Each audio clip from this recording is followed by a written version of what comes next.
Hello, everyone, and welcome back to another episode of Garbage Time Takes. As you can see, we've got a little bit, something going a little different today. Taking the time to give ourselves a more professional overlay. So hopefully you guys enjoy the new look to the podcast. As always, I'm Derek here with my co-host Dennis, freshly haircut, clean-shaven Weaver. How about it? Yeah, man. As you guys know, I was in a wedding over the weekend, and so it was time. It's actually quick, funny story on that. Oh gosh, was that last Sunday? So over a week ago now.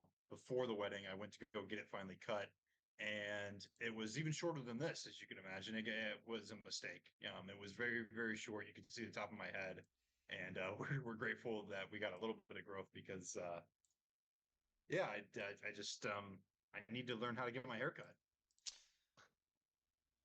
Gotta be better than that, Dennis. Gotta be better than that. Bob, also, short hair season. How are you doing today, Bob? Looking good, ready to be back. I'm very, very excited for some MLB talk today. Um, and just overall getting back into it with the whole squad. Absolutely. Feel good, play good. Absolutely. Speaking of the MLB, we can start there if we want to. There's been a little bit of MLB news, a little bit of trade. Some trades have gone down. There's a little bit of NFL talk as well. Now that the off-season training programs have come to a close and we've officially entered training camp. But we'll get to that a little bit later. Some big deals, quote unquote, big deals went down in the wee hours of last night. Noah Syndergaard going from the Dodgers to the Cleveland Guardians for Ahmed Rosario. The Dodgers also acquired Kike Hernandez, bringing him back to Los Angeles.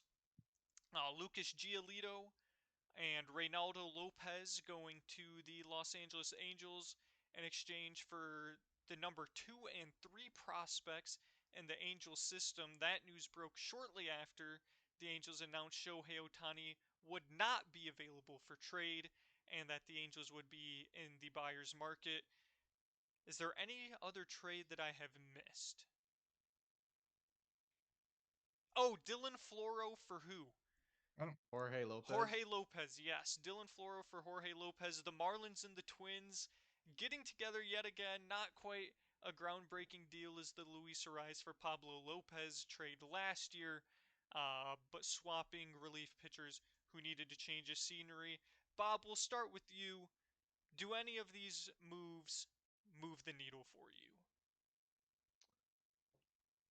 Uh, Not a whole lot. I mean, if I'm being honest, the deal that moves the needle the most for me, which I think is kind of the one that intuitively makes sense, is um the Angels in the White Sox trade. Trading for, was it Giolito and Reynaldo, and bringing in some pieces to that pen. The If you're the Angels, you said, we're not going to trade Shohei Ohtani. We can debate whether that was the right decision or not. Which we will. Whether that, which I'm sure we'll get to at some point. But given that that's the decision that was made, a follow up, it was clear that a follow up move was going to have to be made. Um, and you get Lucas Giolito, who's a veteran of this league, um, somebody that definitely is going to come in and bolster that rotation. And okay, reliever in Ronaldo Lopez. Now they've got quite they've got a decent pen out there in Los Angeles as it is, which is a good thing. But they were really lacking the starting pitching department, so that I'm not sure if it moves the needle that much. But in terms of all the other deals, they're really, really non-factors for me. The Ahmed Rosario Noah Syndergaard deal, I was kind of just puzzled about because I'm thinking to myself, Noah Syndergaard, big name, but it's kind of got a little bit of, as I like to call, stain syndrome, and has been washed for the past, season. I mean, there's a lot of, we all remember what he was like back in his heyday. And then I'm thinking to myself, oh, Ahmed Rosario, the Dodgers really did need a shortstop, and they acquired a couple guys at the deadline that can fill that position.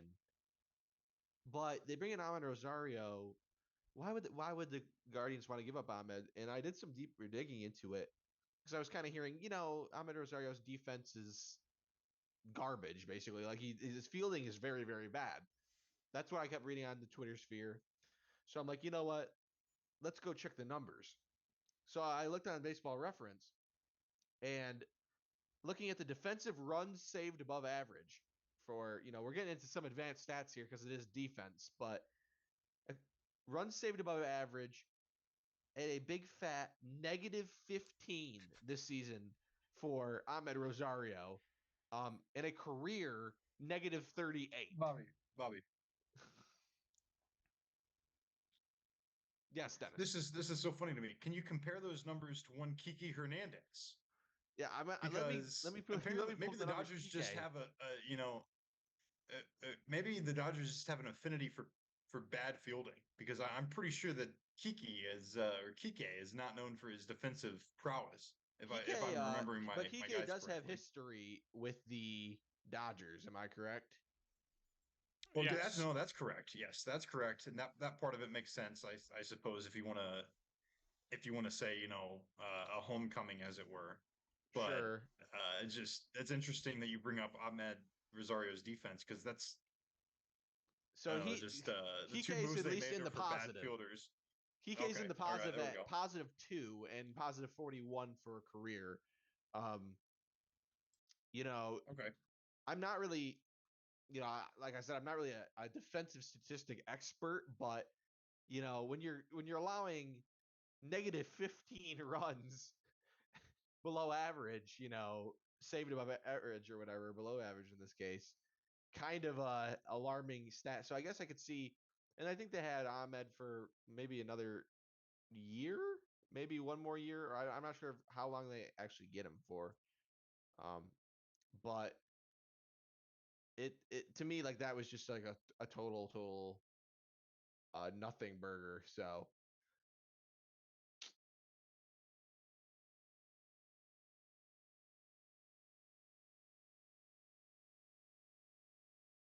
I'm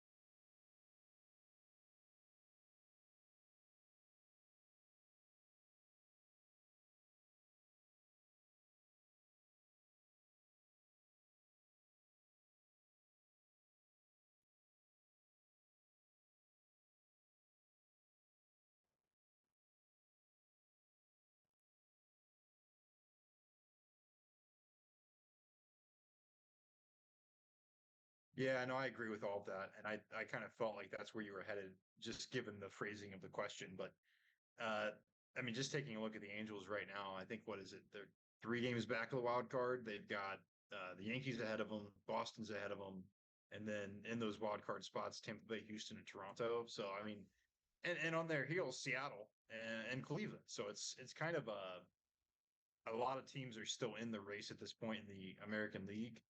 And you did, I mean, as you pointed out, that West division is tough, and I agree. I don't think that's moving the needle enough, far not nearly enough, and I don't think anybody, of these teams, the trades they've made has really moved the needle that much. I mean, is Ahmed Rosario and Kiki Hernandez really going to push the Dodgers over the edge? I don't think so. But that doesn't mean that the Dodgers are done either, because it's the Los Angeles Dodgers, Correct. and Correct. it is not the August 1st. Also, also correct. We're getting close. We're getting close to the trade deadline. Certainly, there are We more are, moves to be we made. are. Just some other MLB notes since we're talking about it. Dennis, a tough series for the Reds and Milwaukee. Do we have any thoughts on the Reds? Sort of, it's been a bit of a cool off period ever since they got really hot. They sort of got really hot, went really cold, got hot again. What are we seeing right now, Dennis, from the Cincinnati Reds? And perhaps would you be interested in trading Jonathan India for Eduardo Rodriguez, Michael Lorenzen, or Matt Manning, perhaps? Yeah, I'm gonna say I think the answer there is no. Here's the thing with the Cincinnati Reds. I mean, I knew that this was coming a little bit. However, I'll say the simple fact of it is that as long as we don't play the Milwaukee Brewers, apparently we're fine. The Milwaukee Brewers have our number, and it's unfortunate because they're the team we're directly competing with in this division. Um, I mean, the Cubs. I mean, I'm sure you'd like to talk about them, Derek. We They've will played quite momentarily. well and We will are not that far momentarily. back. Yeah, but here's the. I mean, just we win. We sorry, we got really hot there for another stretch, um, right before the All Star break. Lose 2 out of 3 to the Brewers. I was at that Friday night game. All Star break, come back, lose 3 straight to the Brewers, and then we win. We split with the Giants. Split with the Giants. Sweep the D-backs, and then we lose 2 out of 3 to the Brewers. So I mean, it's just the Brewers. That's it, and we'll hopefully be able to make that a fact here in LA this weekend because I mean that's going to be tough. But I think that this team is still good enough. Obviously, the cool off was going to happen. You would have had to be crazy to say that it was never going to happen because it was. And I think that they're weathering the storm. I think that for whatever reason, we just cannot hit. I mean, it's a clear reason. It's Corbin Burns and Freddie Peralta, and it's the Brewers pitching Not is Freddie Peralta, really high Dennis. quality. Okay, all right. Oh Corbin my Burns, gosh, Corbin not Burns. Freddie Peralta. Um, and they've stifled us. I mean, in those games that I've watched, we just the offense that I've seen against every other team over the last couple of months is just not there. And hopefully we're able to win enough games against alternate opponents to claim the division, and we don't have to worry about it. See, here's the thing, Dennis. Wouldn't it be nice to not have such trash starting pitching and perhaps acquire an old friend and 2023 All Star in Michael Lorenzen? I mean, I have no problems about acquiring Michael Lorenzen. I'm just not ready to give up Jonathan India. I'm not, and I know that he's been tossed around as available. Correct. I mean, Thrown to the at this wolves. point, with what the franchise has done, I think I trust Nick Kroll.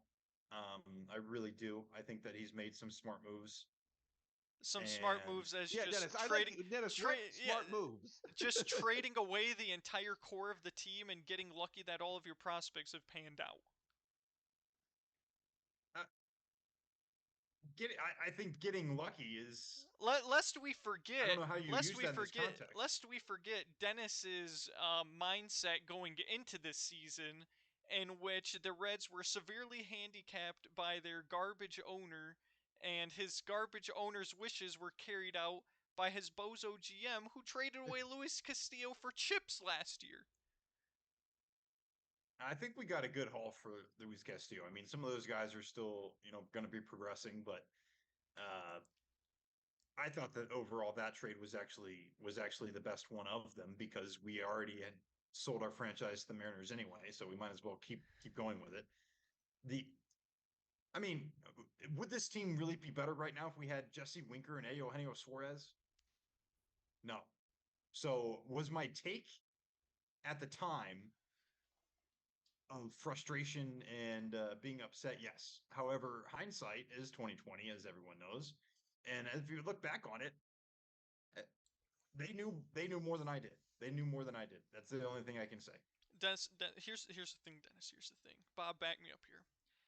The Tigers are dreadfully deficient at second base. I mean, we were talking about before the pod, Bob. Andy Ibanez not going to cut it on a championship Zach team. Short. Zach Short not going to cut it on a championship team. Zach McKinstry not going to do it for a championship team. And Nick Maton not going to cut it for a championship contending team. Who would contend? Who would cut it for a contending championship team, Bob? Jonathan India. And what are the Reds in need of to Uh, become a championship contending team? Matt Manning. long-term, Not Matt young, Manning. controllable pitching. Which he And is. and who provides that, Bob? Matt Manning. Matt freaking Manning. You know, if the Reds were uninterested in Matt Manning, how about a still in the tail end of their prime all-star starting pitcher who had a 21 inning scoreless streak, which is probably 6 times as many scoreless innings as any Red starting pitcher this year? I Michael would Lorenzen. not be upset about bringing back Michael Lorenzen. I would not. I wouldn't be upset about that. What about Erod, Dennis? One of the hottest No. pitchers on the market, I'd be happy with Erod. and Dennis, why don't we get you Erod? You give us a couple of those top prospects, and we'll take Joey Votto off your hands for cap relief. correct. You give us one of those That's top tempting. guys, Jonathan India and Joey Votto for cap That relief. No, no, no, no, that no, no, no, no, no, $25 no. million This team, albatross comes off the books. I knew I was going to get talked into this. This team is not good enough to trade future prospects for One prospect, anybody, Dennis. quite Okay, frankly. One okay. top prospect. Are they good enough to trade Jonathan India for a top of the rotation starter in No. Eduardo Rodriguez No, that you have 3 more years of control over? maybe. Definitely. There we go. And then we take Joey Votto off the books. Well, I mean, you know, so you it can does. spend $20 million. I have to admit, I don't need to take Joey Votto off the books. He needs to finish his career in Cincinnati so that he can play his entire thing out. Buyout. I have to admit it does make some sense. I mean, the fact is, as much as I love Jonathan India, he is getting pushed out of the infield day by Correct. day by day as we continue to bring up Because he's the least prospect after hitter I've ever prospect seen. after prospect. And I love the guy, but he is probably the odd man out if we think long term here, especially with the other infield prospects we have in the minors. Keep talking Which to me, could be getting Dennis. shipped to the Tigers. Keep talking to me. And I mean, I just think that the organization is going to have to be convinced about one of those three guys.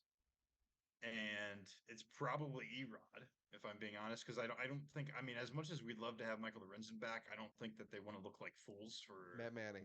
literally having him on the roster, letting him walk, and then trading for him. But I mean, they could do that. I do like Michael Lorenzen. I mean, I think Erod for Jonathan India straight up That might be fair. accomplishes That might be fair. two very important goals for each team. The Tigers finally get someone who's MLB caliber at second base. And Dennis, former rookie of the year? Yes, former rookie of the year. That's correct. Former rookie of the year, a guy who does not swing like Javi Baez, which is, a very low bar to clear in and of itself.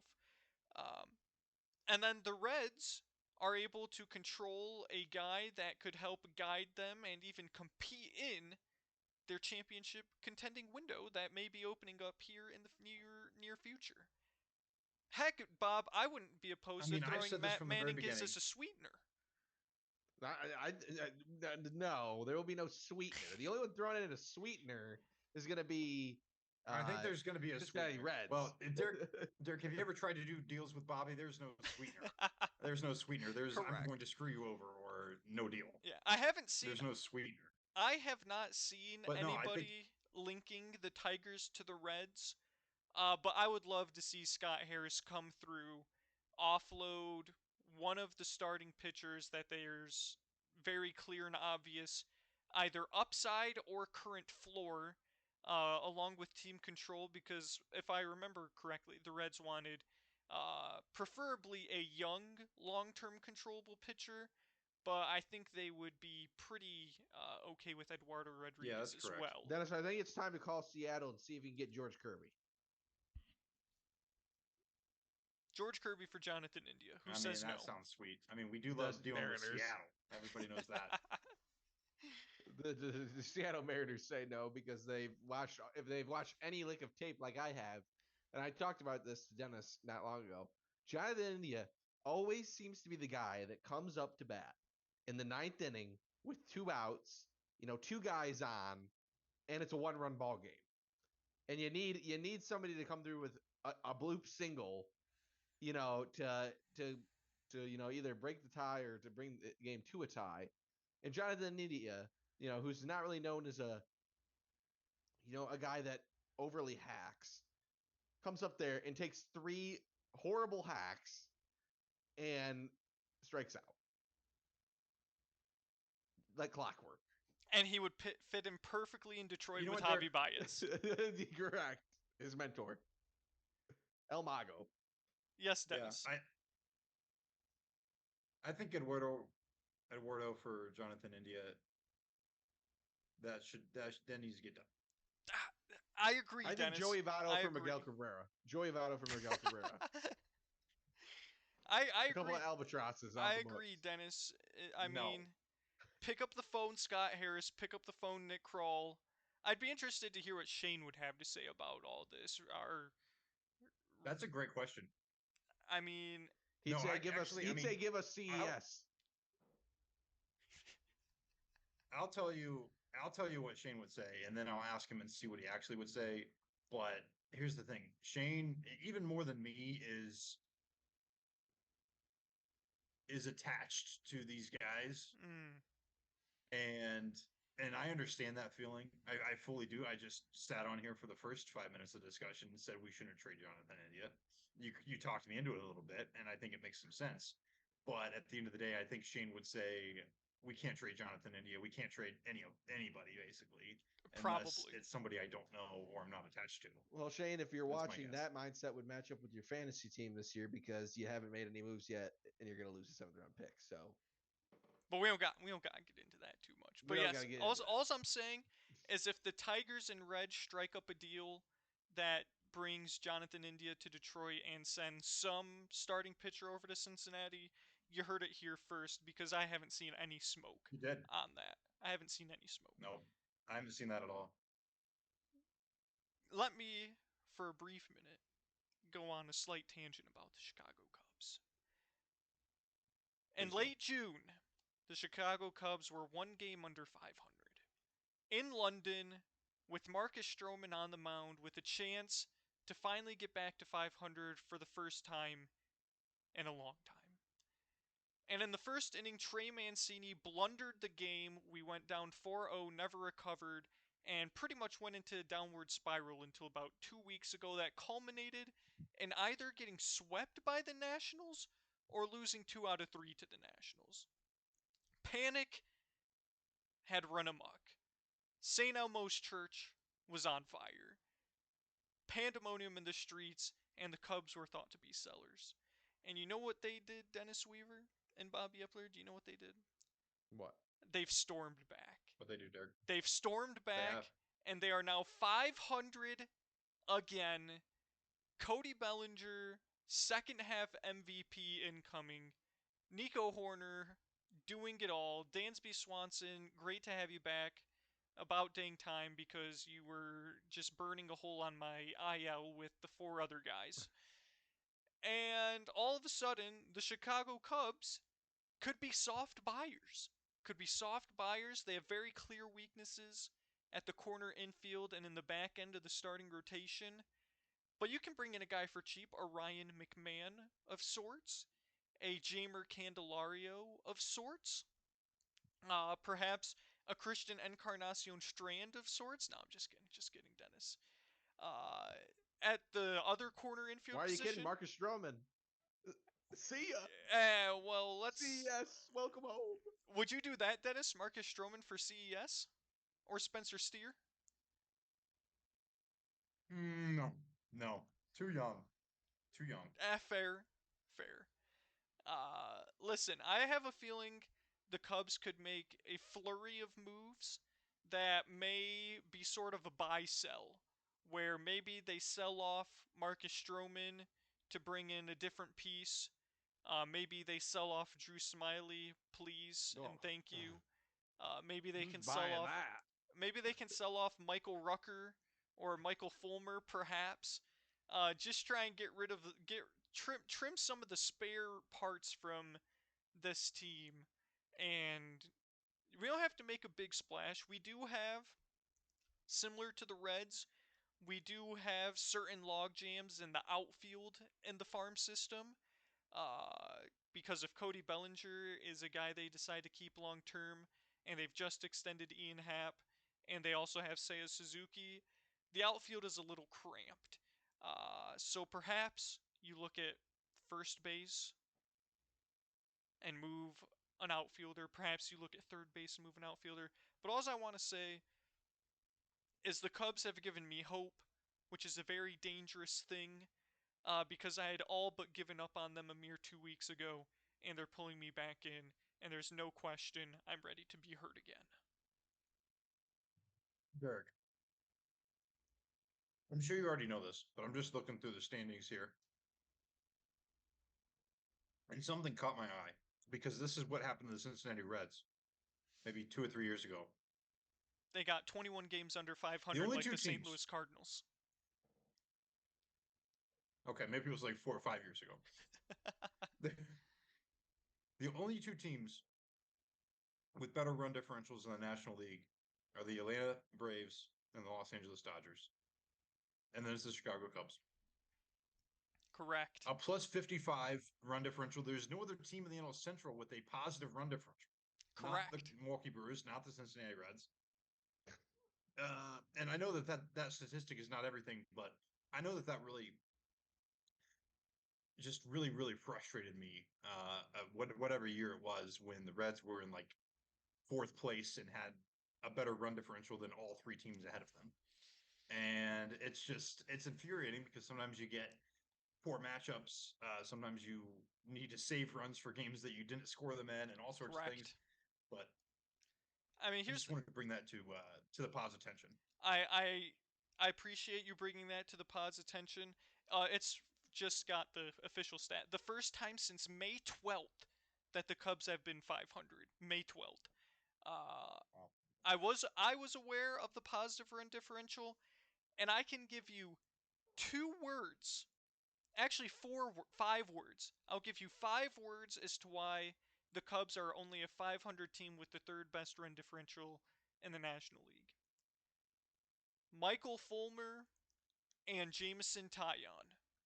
Those 5 words are probably single-handedly responsible for at least 10 losses, if I had to guess, just off the top of my head. I don't know what Jameson Taillon's record is, but I'm pretty sure his ERA is still above a 6, and I can definitely count on at least one hand, one full hand, the number of games Michael Fulmer has come in and just absolutely blown the game wide open, whether it was a tie game or a game we were winning. Um, so yeah, that's why the Cubs have been so frustrating this year, is because sometimes the offense is absolutely lights out, and other times it goes dormant for far too long stretches. And if the Detroit Tigers would like to trade uh, Spencer Torkelson for Patrick Wisdom and a bag of chips, the Chicago Cubs would be greatly appreciative. Well, Derek, it looks like I mentioned earlier the Cincinnati Reds will be heading over to Los Angeles this weekend. It looks like the Chicago Cubs are in St. Louis Correct. Which we took game this one of weekend. tonight, 10-3, and gave them a good old fashioned And then spanking. starting Monday, July 31st, a big series, the Cincinnati Reds at Wrigley Field. We'll get to battle it out as we do several times a year, but that will be perhaps at that point with some very serious division implications. I mean, we're talking about maybe what a 4 game gap right now between us and you. That could very well close very quickly, Dennis. I'll tell you this much, Dennis. I was talking to Bob. The Cubs have, I'm pretty sure, a 14 combined games against the Reds and Brewers the rest of the way. I believe it's 6 Yep. with the Reds and 8 with the Brewers, or it's the other way around. This division's going to get real wacky real quick, Dennis, and I hope you're ready It for the will. roller coaster. And we don't play the Brewers the rest of the season. We've played them. We played them like 4 out of 6 series, and then so we're done. So that Correct. a lot of Cubs, a lot of Cardinals, and a lot of Pirates, and I'm excited about those teams. Speaking of the Pittsburgh Pirates, Dennis, I like to think we foresaw this back in May, that the Oh, Pittsburgh we did. Pirates are who we thought they were, which was They are who we thought they were. a mediocre team taking advantage of a soft first couple month schedule. Uh, Correct. and I don't mean to toot our own horn on that, Dennis, because the Pittsburgh Pirates are the Pittsburgh Pirates. I mean, let's be real.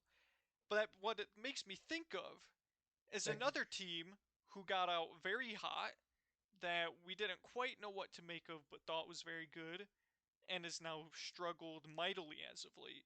The Tampa Bay Rays. The Tampa Bay mhm. Rays, Bobby Yes. Epler, the Baltimore Orioles, rise up Baltimore. I mean, if that's not, a symbol of hope for the Cincinnati Reds, then I don't know what possibly could be. The Baltimore Orioles bringing up young talent, infusing it with their veteran talent, and from the depths of the deep have clawed their way back up to the top of the AL East and overtaken the Tampa Bay Rays the last time I checked, and I believe that's still the case. Bob, can Yep. I get your It's a 1.5 thoughts? game lead. Can I get your thoughts on Anthony Santander and the Dirty Birds lighting it up? The Dirty Birds have been on a little bit of a roll. Um, calling up Jordan Westberg, um, sure, and then obviously all the young talent that they've already had already. You would think that they'd be a team that also would be interested in the pitchers market. A lot of teams that are interested in a good, solid starting pitcher or Marcus so. Stroman has been linked to the Baltimore Orioles. Well, how about Anthony Santander and Jordan Westberg? You'll take them. And at that point, or Gunnar Henderson. Derek, can we interest you in the Gunnar Henderson at third base? Uh, Gunnar Henderson could be interested. How about Adley Rutschman? We'll Not trade available. we'll Not trade available. we'll trade Marcus Stroman and Jan Gomes so that he No, has his personal catcher for Adley Rutschman. How about it? Who says no? the Baltimore Orioles. Um, that division in general is nuts. Um, every single team above 500, and it's kind of a log jam. That whole bottom of the division is kind of the log jam for the wild card. Um, the Tampa Bay Rays have just been stinky recently. 2 of 8 in their last 10. I mean, the bats are not popping um, Correct. for the Tampa Bay Rays as they were early on in the season. Probably not playing Harold Ramirez enough, if I had to guess. Um, they are facing a little bit of a tougher schedule in the next, couple series. They've got the Astros coming up next, and then the Yankees. But then they'll have a couple get right series with the Tigers and the Cardinals. But overall, really shocking stuff. I keep waiting for the Blue Jays to do something, thinking that there's too much talent there. They're not really doing anything. 500 in the last 10. And then you've got the Red Sox who have just been hot. Correct. Uh, On you fire. know, they were a team that was looking dead in the water, and with the division being as good as it was, and suddenly they've turned it around and they might be buying. And you can credit their turnaround to a series against the Chicago Cubs, as most Yeah, we can, teams do. we can credit. I'm sure we can. You're welcome, Um, Cincinnati.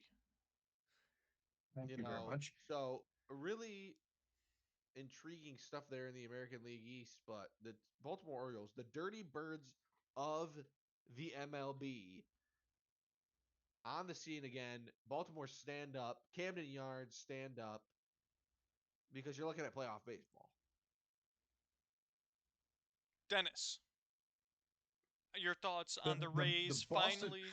Your thoughts on the AL East and the Rays finally having to face good teams. I would say that. Yeah. Let me say this: the Tampa Bay Rays, they just quite simply could not keep that up over the course of 162 games. That's the fact about baseball. That's why the season's so long, and it really is a war of attrition.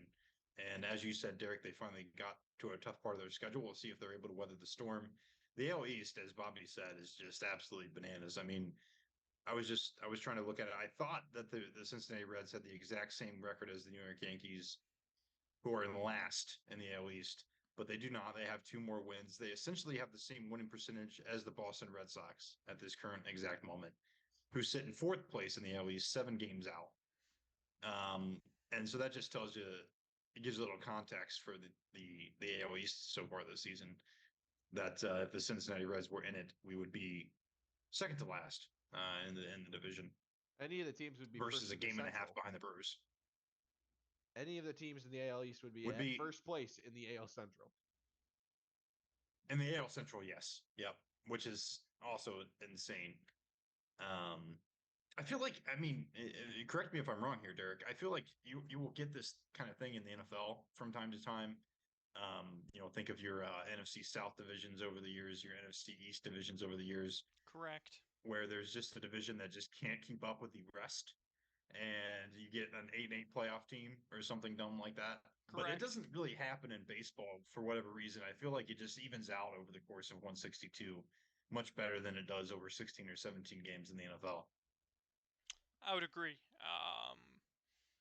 Yeah, the AL Central. So this is odd. To be fair, the AL Central has been a punching bag for a number of years now, pretty much ever since the then Cleveland Indians went to the World Series. Um, there really hasn't been too much resistance generated by the AL Central as an entire division. Um, but yeah, Is it it's because you play relatively more games against your own division? Is that a true statement? That it used that to that's how be the scheduling works? before this year, before they introduced the balanced scheduling, which some people Yeah, more than others have an issue with. I think especially this year, the AL Central is especially weaker because they have fewer games sure. being played against other teams in the Central. When you don't get to beat up on the sub 30 win Royals 17 times, 19 times a year, you Who's might worse? lose a few wins when you don't get to beat up on the Tigers, the White Sox, and the Royals as much as you did in previous years. But yeah, definitely weird for the NL Central to be this week. A lot of it has to do, or this year, a lot of it has to do with the St. Louis Cardinals being complete stain. How's the basement treating Finally, you, St. Louis? You suck. finally. Feels good to have all that talent and just woefully underperform because your starting rotation, which was an issue in the offseason, was left, I mean, let's be real. Signing Jordan Montgomery is not going to fix your starting rotation of Miles Mikolas and whatever other bums they're throwing out there in St. Louis. Um, but yeah, Dirk, I don't know. I don't know what I'm going to do this October if the Reds don't make the playoffs. If the Reds are out of the playoffs, I don't know what I'm going to do because I'm not going to be able to root against the team playing St. Louis. And I correct. mean, that's I going to be mean, new for me. that's been darn near an annual tradition for you, Dennis. It has. Unfortunately, That's been an annual tradition. but yeah, yeah, very interesting. Disgusting. Very interesting to see how teams approach the trade deadline. There's a lot of teams hovering right in that wild card area. But just another couple of teams I wanted to touch on briefly before we move on. The New York Mets and the San Diego Padres. Um, the Padres, I believe, are pretty much in the same ballpark as the Cubs by record. Um, but you've got a guy Yep. like Josh Hader that could potentially be on the move. Blake Snell could potentially be on the move. Um, a lot of firepower at the top of the batting order, but once you get down past the 5 hole, it's pretty rough, and the Padres just haven't been able to muster nearly enough offensively um, throughout the season. Nor has Yu Darvish been all that good. And whenever Joe Musgrove and Blake Snell are not pitching, the Padres are usually in trouble. Then you swing it over to the Big Apple, the Mets. The Mets just continuing to Met. Um, there's not really much more you can say there. Verlander, Scherzer, Lindor, Pete Alonso, a lot of big names in New York, and it just doesn't seem to be enough to where they have a full team capable of competing. And you can't really blame it on Edwin Diaz not being there because it's not like the Mets have had that many save opportunities to begin with. So yeah, I don't know what you guys have any thoughts on them and whether or not you think the Padres or Mets would end up being sellers at this year's deadline. because I just saw a tweet that said Justin Verlander could be moved at the deadline, and I thought that was, I mean, that is quite the 180 from the beginning of the season. Cincinnati. No. Jonathan India to the Mets for Justin Verlander? I mean, sign me up. The the thing about, I mean, I'm just looking at this. This is also astonishing. We talked about this already, but the fourth team in the National League in terms of run differential is the San Diego Padres. This makes no sense. I'm sure they have their five words they could point to, aka two names of two pitchers who are not Blake Smith, Blake Snell, and Joe the other guy that Musgrove. you mentioned, and just thank you, Joe Musgrove, and that would be a big cause for concern for as far as the Padres season goes. But I agree, it feels like their offense has not been as productive as it sounds like it should be. And just looking up and down the roster, I know I was really high on the Padres coming into the season just based on the name value, I suppose it was, and they just haven't lived up to that offensively. They just haven't. So I mean, they've only scored 465 runs. That's less than a good portion of West and a good portion of the rest of the National League. Just looking at it briefly, so at disappointment for sure. And then the New York Mets, I think you already hit on all those things. I don't see why either of these teams should be buying at the deadline. I'll tell you that much. Fair enough. Bob, any thoughts? I think you guys covered it well. Definitely major disappointments. Absolutely. Some NFL news, sort of as teams have started to ramp up training camp. This is the last week without football. I believe That's right, baby. next week is the Hall of The Hall of Fame Fame game game. The Hall of Thursday Fame night. game is next week. We are closing in very quickly on the start of both the NFL and college football seasons. But starting with the NFL, Dennis, Joe Burrow suffered a scare today at practice, was carted off. There was very little information to be had right at the beginning. I mean, it would not have been wrong for people to think the ACL was gone again, Joe's weak knees and his weak appendixes.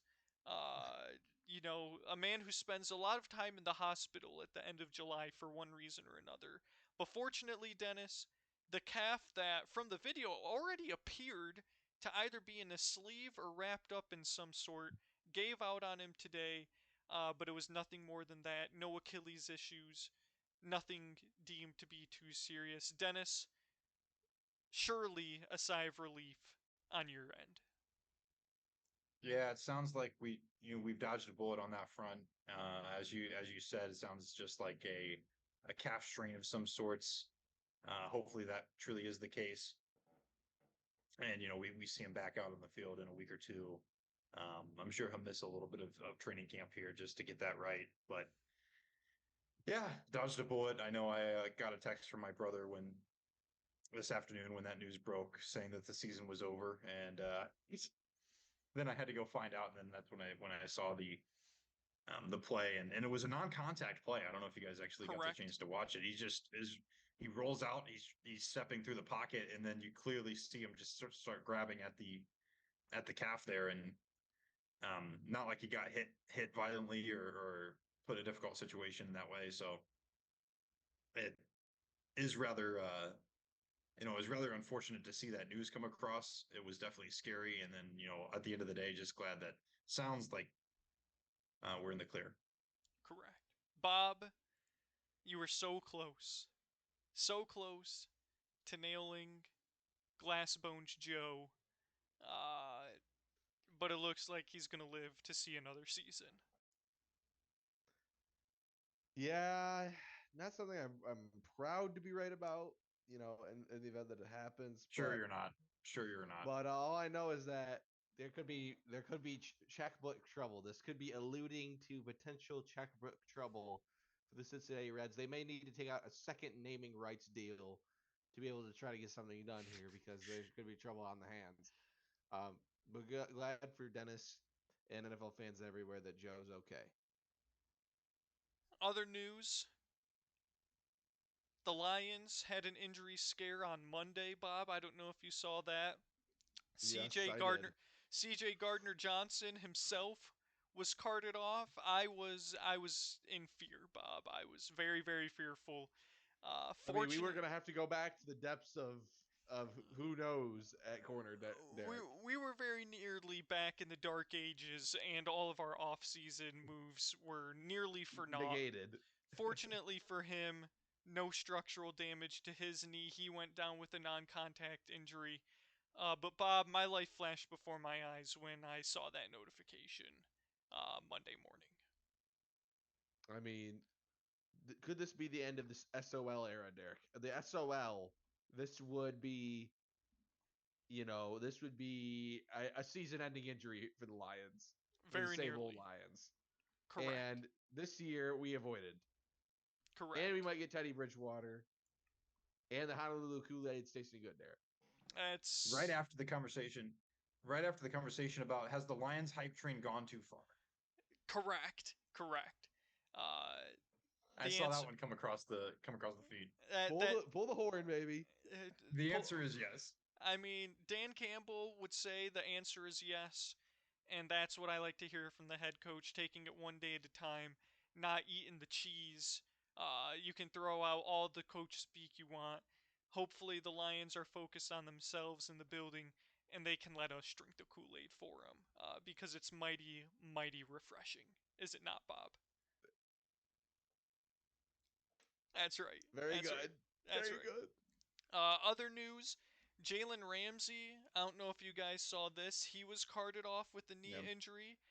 He did not tear his ACL, but he will need to undergo surgery. So it appears he's going to miss the very beginning of the season. But fortunately, will not need ACL repair. So the Dolphins also get by on the skin of their teeth. Um, Good for them, I guess. Um, Other news, the Washington Commanders have officially sold. I don't think we covered that on the last pod. I believe it's been between the last pod and now. Dan Snyder is gone. Washington, D.C., Landover, Maryland, rejoice. The boogeyman is gone. And I don't know if you guys saw the pictures, but there were significantly more Washington Commanders fans out for the first few days of training camp than in years prior. Good for I them. did not see the pictures, but that sounds accurate, and yeah, good for them. Exactly. What else happened? Naheem Hines. I don't know if you guys saw this. Yes. Got in a jet skiing accident which shattered his knee, and he is going to miss the season before it even started. Uh, Pretty gnarly, wild story. Um, Yeah, dude was just sitting on a jet ski and got absolutely destroyed by another jet ski rider and is now going to miss the entire season. Tough news. Other than that, do you guys have any big NFL news that I've missed? Other than all of the running backs getting together for Zoom calls. Uh, Nothing burger. I have one, but it's. Go for it. I mean, you've already hit one, but we didn't talk about Justin Herbert, did we? We did not talk about Justin Herbert. Bob sort of alluded to it when talking about Yeah. how the checkbook of Joe Burrow may get a little bit lighter with his injury history and Justin Herbert signing a record 5 year, what, $200+ million extension. $262.5 million It's a lot over of the course of 5 years. it's a lot of money for a guy who hasn't won a playoff game yet. Thank you. Thank you. Thank you. Thank you. And I'm glad somebody agrees with me. the Chargers have penetrated Oh, you'll me. get your turn, Bobby. The Charger last year I was on the Charger hype train. They let me down because Brandon Staley is a doofus, I saw and that coming a mile away. the injury bug pretty much wiped out their entire receiving core. But yeah, the Chargers continue to let me down, and Justin Herbert is getting paid a lot of money to not win playoff games. Bob. Go ahead. Yeah, I know you were saying that I could have been potentially alluding to the check going down from Joe Burrow's injury history. I'm actually alluding to the opposite. I'm alluding that his check is going through the roof because here's a couple of factors that play in. They could try to use the injury history and the injury scares against them and try to, cut down the payment a little bit. But here's the thing, it's Joe Burrow, and if he goes to sign with another team, they're going to give him whatever amount of money. They're going to give him a blank check and say, "Come be our quarterback." Um, and so it's really not going to be an issue that he's had like any injury history. Um, and the thing is that Joe Burrow may want to do a team friendly deal. Um, maybe he does, maybe he Yes. doesn't. Yes. But you know, He does. oh, okay. He does. Well, I'll see it. I'll see it when it happens. I'm not believing anything. Bobby. I'm manifesting it. I'm manifesting it. That's You what's know, happening here. but um, you know, I guess if Aaron Rodgers can take a team friendly deal and cut money off of his contract, then maybe Joe will be willing to do it too. But my logic is Joe undergoing this injury history, and now another scare is more likely to make him want to ask for more money because he's thinking to himself, well, if I have these scares and I'm getting carted off and my legs kind of nearly blown out on me 3 times, and I did have to miss like half of the season before. Um, maybe I need to be asking Is for it? and I've got the playoff wins and I got the playoff wins and the Super Bowl appearances.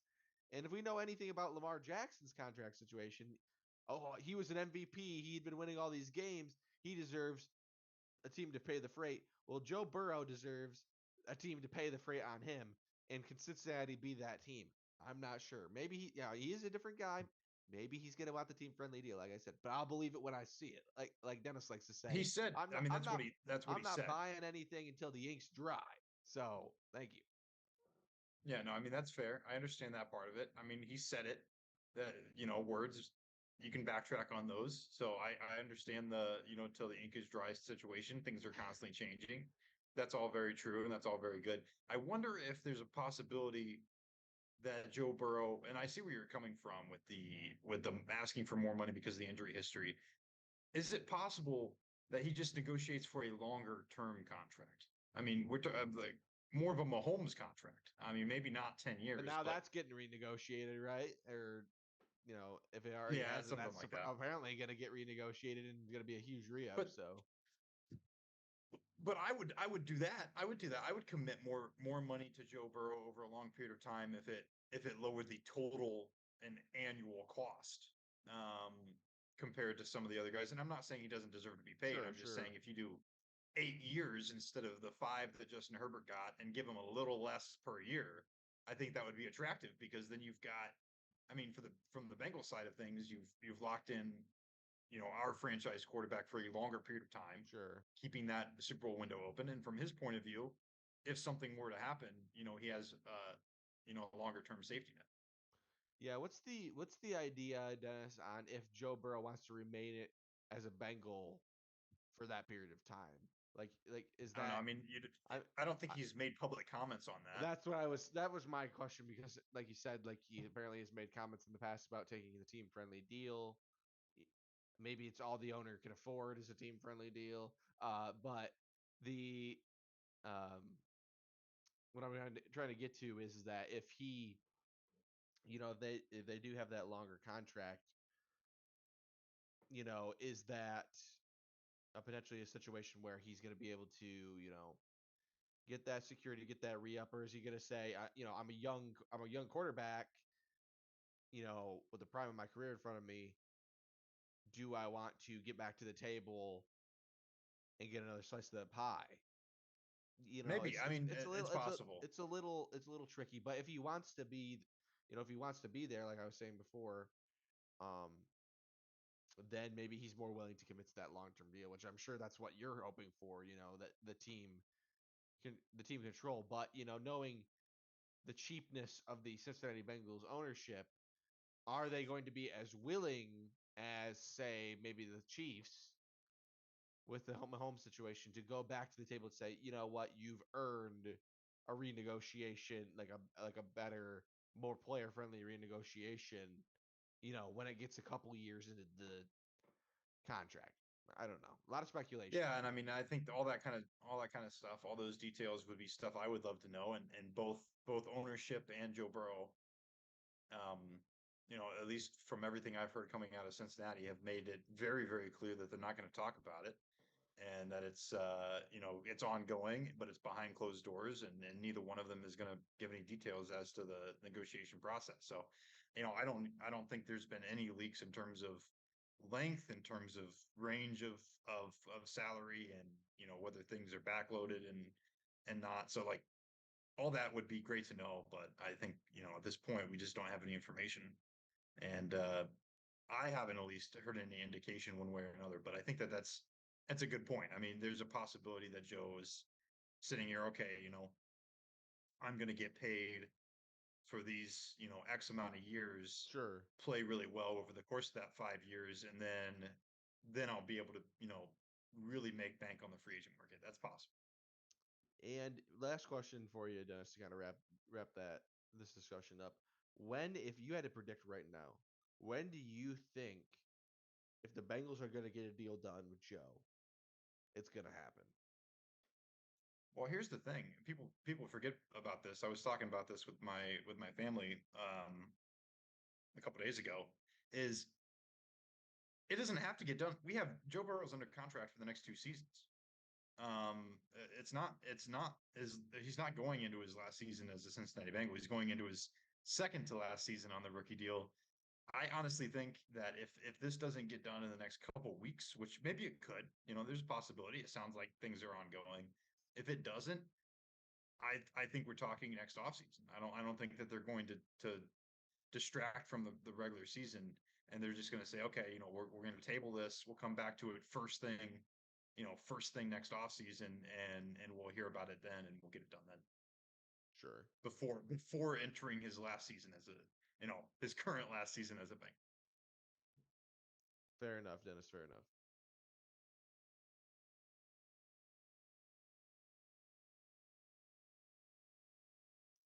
Dun dun dun dun dun dun dun.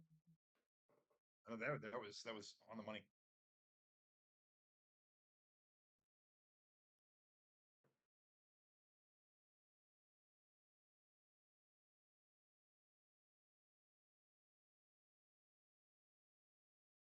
They were already Oh over. no! Oh no!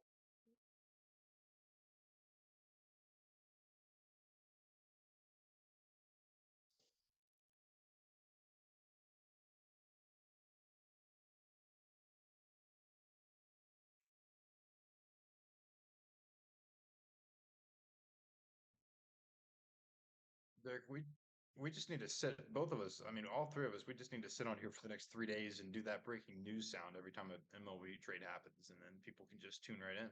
But yeah, it's a little surprising, but I think it makes sense. I mean, the Mets are not in a position to. They're not in a position to win. They're not. David Robertson is a right-hander. I think that AJ that's Puck is probably a the lefty. first of several dominoes to fall. Yeah. So it does pair well if they want to do, closer by committee. They do have a righty and a lefty they can go to in those high leverage moments. Man. Ah.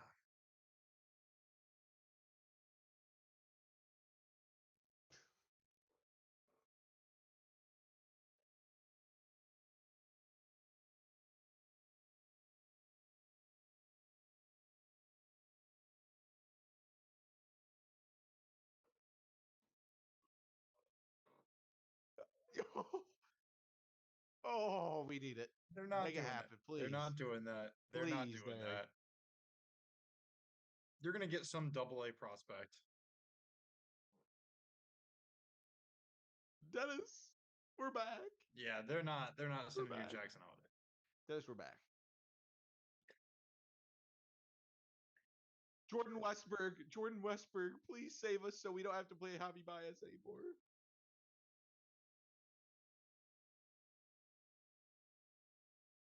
We're throw a parade. Throw a parade. City of Detroit, stand up. Parade. Throw a parade. We're saved.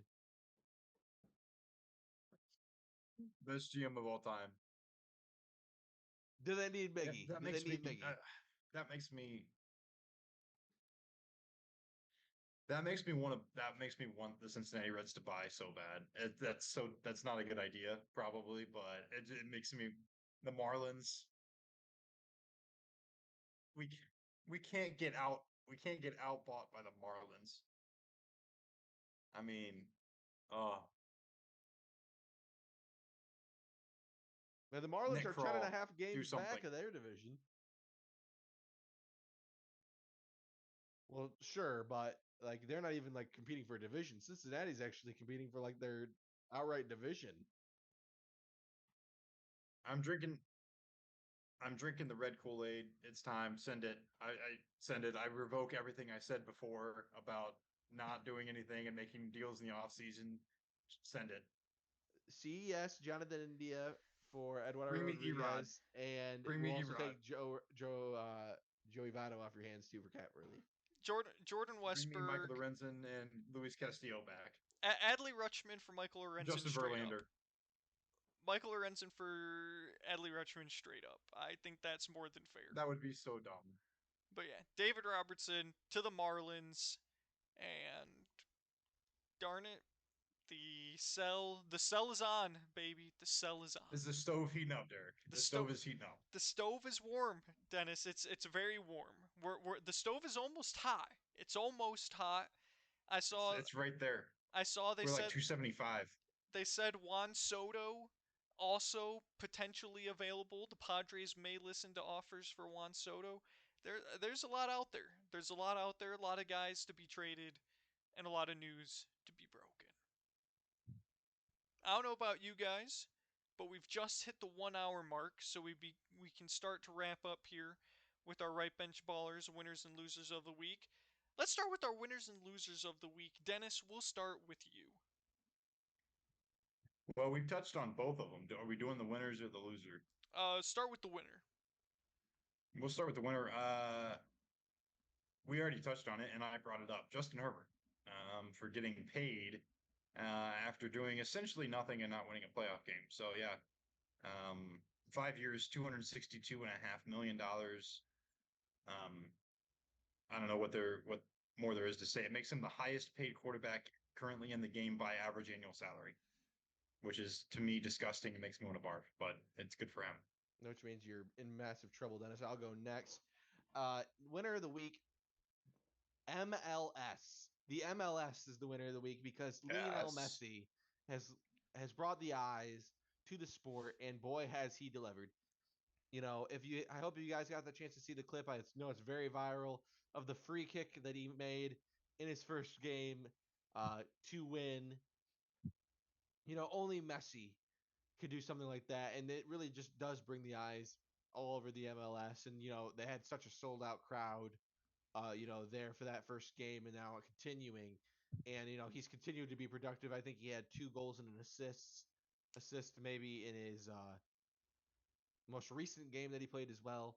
So definitely a lot of hype right now around the MLS, and it seems that Inter Miami may be a team to deal with. Dennis, I know some concern there for your FC Cincinnati that FC. or Cincinnati FC that had a great season last year. Um, but great to see for soccer in the United States. Bob, I'm going to give you a parallel. You tell me whether it's fact or fiction. The MLS is to soccer as what the Shanghai Sharks are to the NBA. Yes, but that's all change. It's all changing now that we've got LeBron James playing for the Shanghai Sharks. It's You know, correct. I just thought it was interesting because I'm sure you saw Kemba Walker playing in a sure, European league, and it's just yeah, funny that for all of the sports, the four major sports, football, basketball, baseball, hockey, the US is right the here. king of those sports. But when it comes to soccer, the MLS is like that's how people make fun of washed aging veterans in soccer. Get ready to learn English, buddy. That's. I feel like that's sort of what the MLS is to soccer. And Lionel Messi just absolutely toasting a bunch of poor MLS kids. It's fun to watch. Very fun to watch.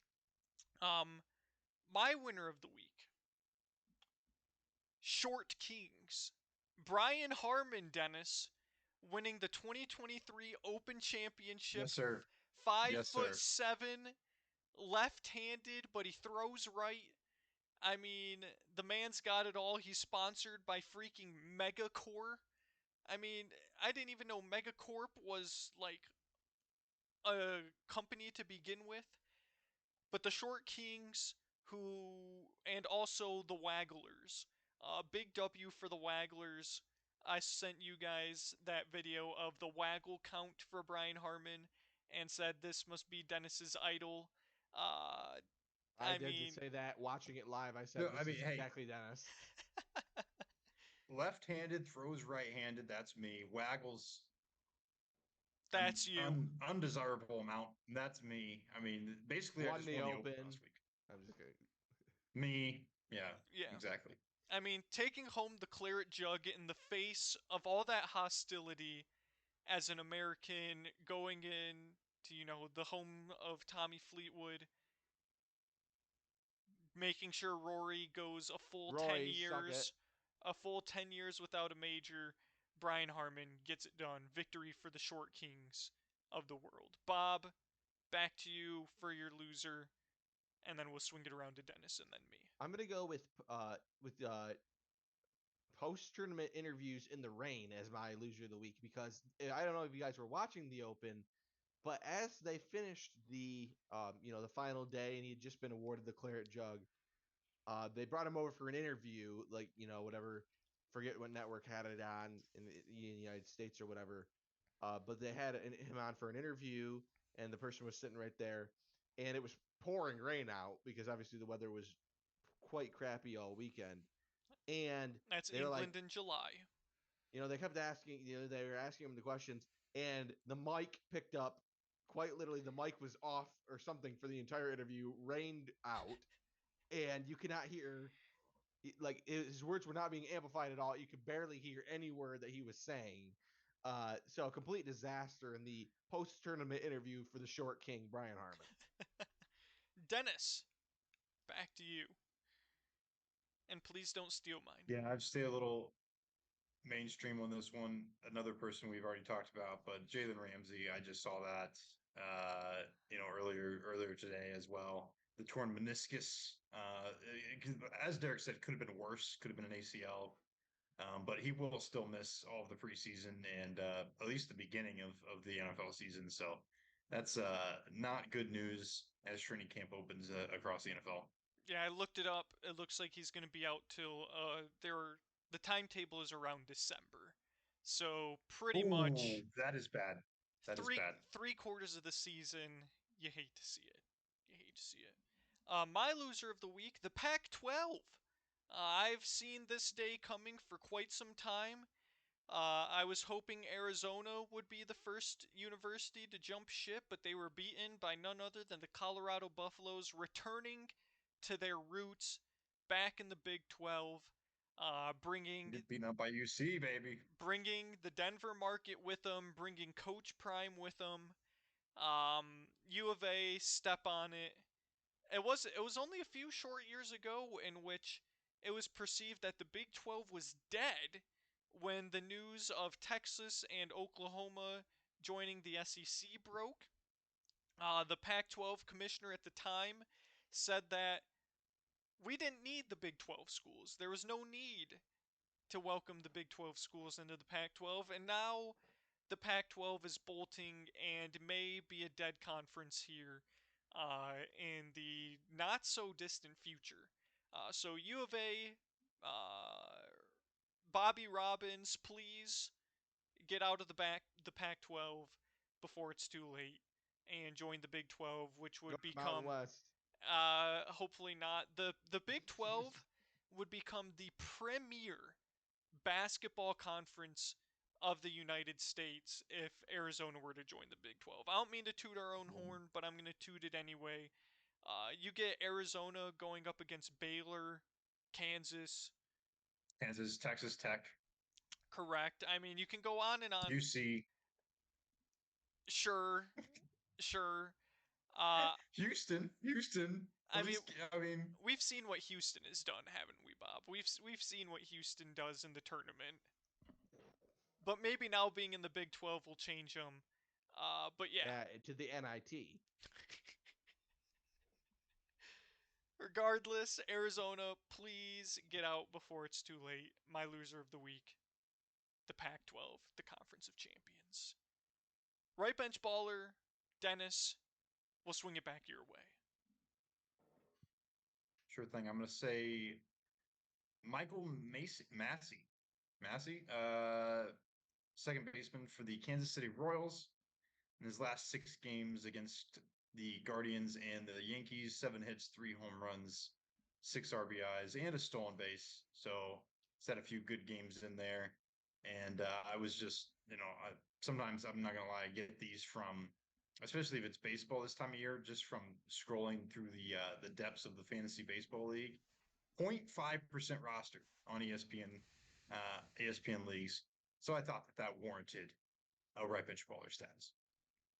Bob, your right bench baller.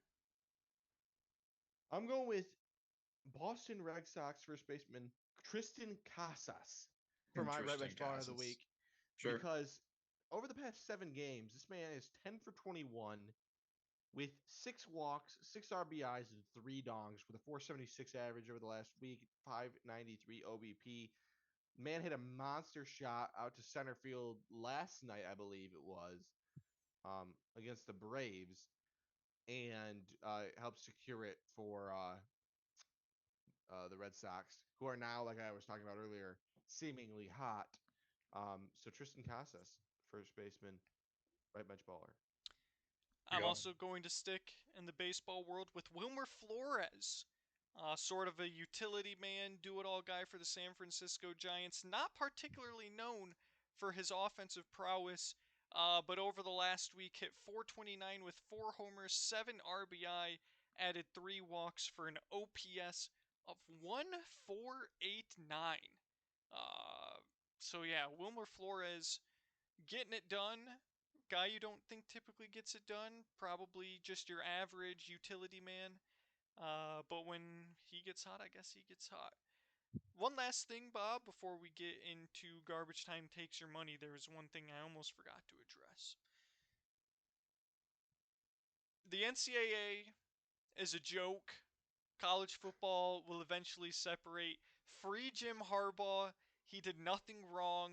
This is a witch hunt.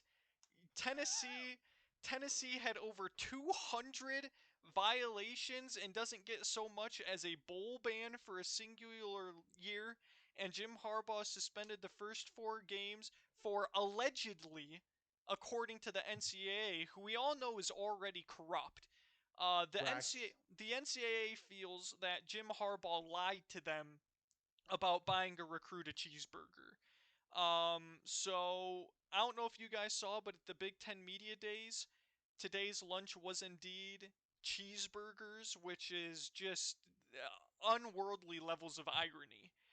But I just want to say, free Jim Harbaugh.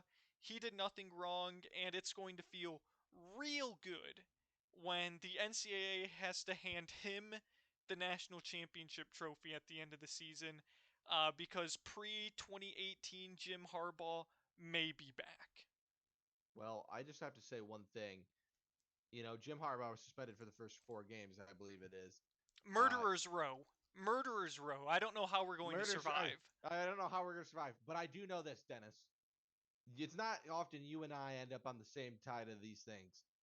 Strap in your bootstraps because getting week 1 for the Michigan Wolverines, the ECU Pirates Don't come to sleep. Ann Arbor. Don't sleep. Dennis, we Oh, need we need a rise up. shocking of the The world spirit of ECU. with the spirit of coach ECU. suspended.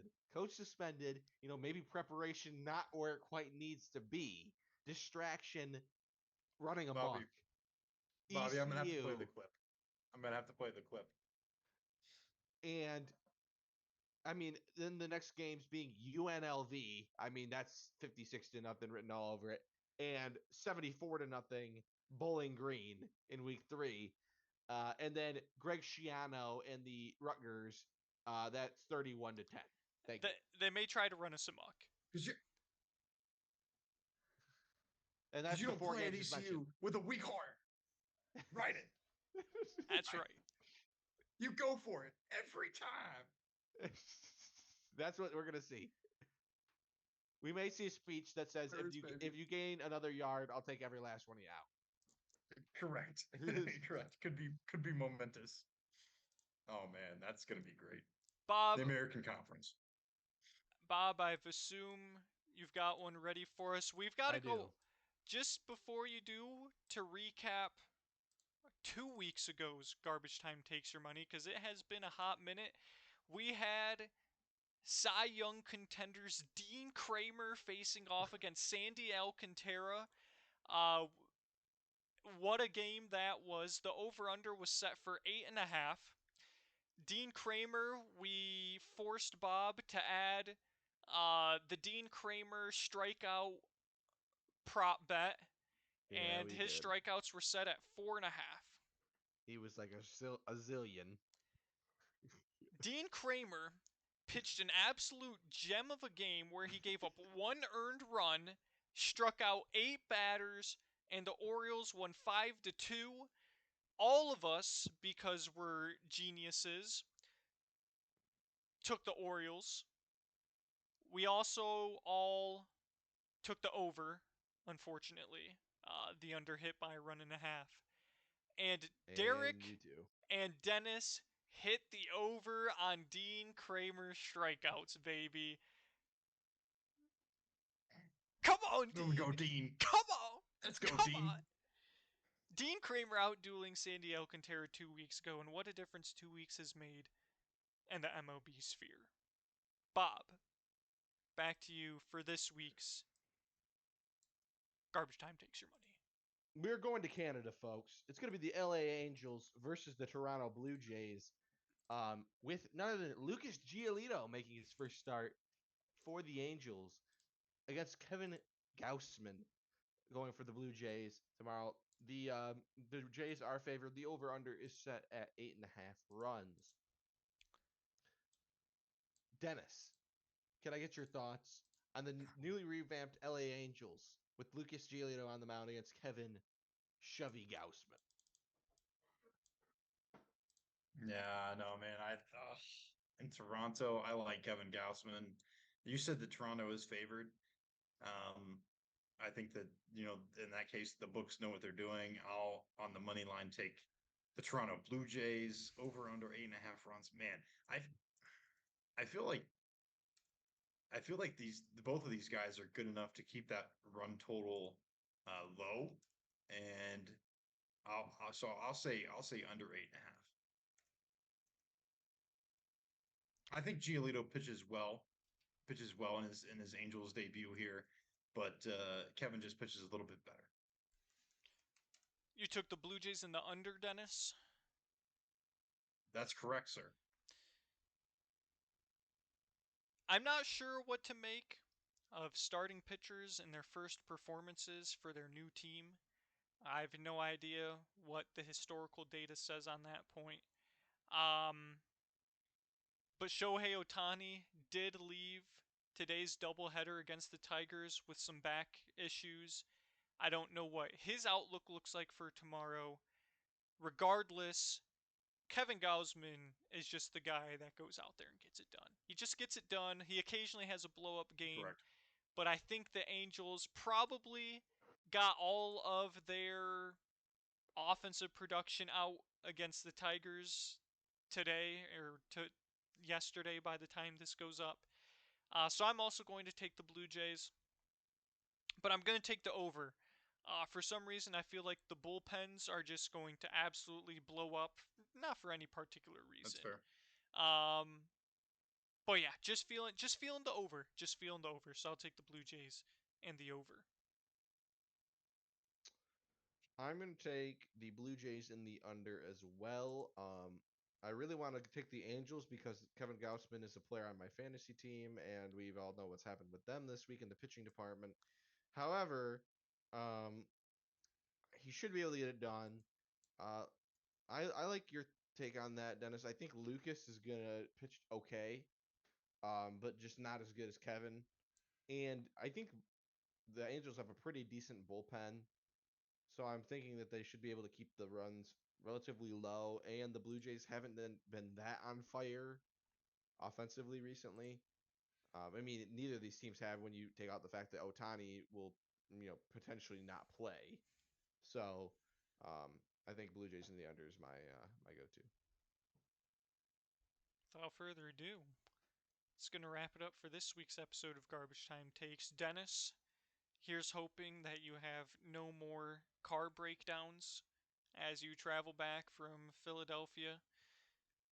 Bob, Thank you, sir. Thank you. take it away. At Garb Time Takes on Twitter, at Garbage Time Takes on Instagram. You can find the link to our website in the description of this video down below. And if you like the new background, if uh, you like the pod, please feel free to leave us a comment in the description below, and of course, like and subscribe as well. Feel free to share with a friend. We appreciate all your support, and we're glad to be back after a little bit of a hiatus. Absolutely, as always. Could not have said it better myself. Feel free to like, comment, subscribe, hit the bell to know when our next pod always goes live. Feel free to leave a comment, telling us about what you would like to see moving forward with the podcast. And let us know how you like the new overlay. I spent a lot of time on it, so hopefully you guys enjoy it. I think it looks pretty fantastic. As always, thank you so much for watching. We appreciate all the support, and we will hopefully see you next week in 3. 2. 1. Peace. Peace. Peace.